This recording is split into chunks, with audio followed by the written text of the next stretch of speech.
નમસ્કાર, સમાચારો સાથે હું છું જયેશ। અમદાવાદ એરપોર્ટ પર ડીઆરઆઈની મોટી કાર્યવાહી સામે આવી રહી છે। 8 કરોડના હાઇબ્રિડ ગાંજા સાથે મુસાફરને ઝડપી લેવાયો છે। બેંકોકથી આવેલા મુસાફર પાસે ડ્રગ્સ હોવાની શંકાના આધારે તપાસ કરવામાં આવી। આ મુસાફરને બેગમાં તપાસ કરતા 6 વેક્યુમ કરેલા પેકેટ્સ મળ્યા હતા।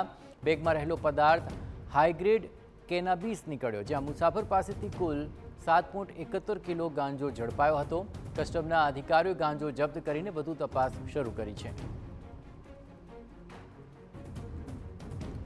વધુ વિગતે વાત કરવા માટે જોડાઈ રહ્યા છે ટીવીના સંવાદદાતા સચિન પાટીલ। સચિન, એક મોટો જથ્થો ઝડપાયો છે, શું વધુ વિગતો મળી રહી છે હાલ?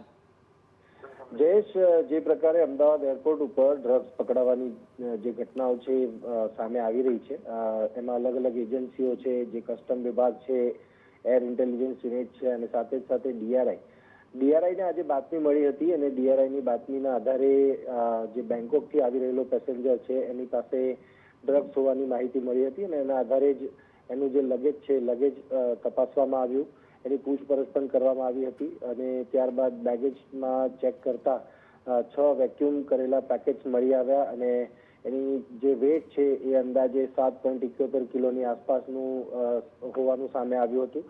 અને આ પ્રકારે ડ્રગ્સની હેરાફેરી આ પહેલી વાર નથી અને જે પ્રકારે આ અંકુશ લગાવવાની કાર્યવાહી થઈ રહી છે અને અલગ અલગ એજન્સીઓના કોઓર્ડિનેશન સાથે જે પ્રકારે ડ્રગ્સ ઉપર કાર્યવાહી કરવામાં આવી રહી છે, ત્યારે 8 કરોડની કિંમતનું આ ડ્રગ્સ જે છે એ મળી આવ્યું છે અને જે આ ગાંઠદાર જે ગ્રીન કલરનું જે કેનેબીસ છે એ કેનેબીસને જપ્ત કરીને કસ્ટમ વિભાગને સોંપીને કસ્ટમ વિભાગે હવે આગળની કાર્યવાહી આ મામલે શરૂ કરી છે।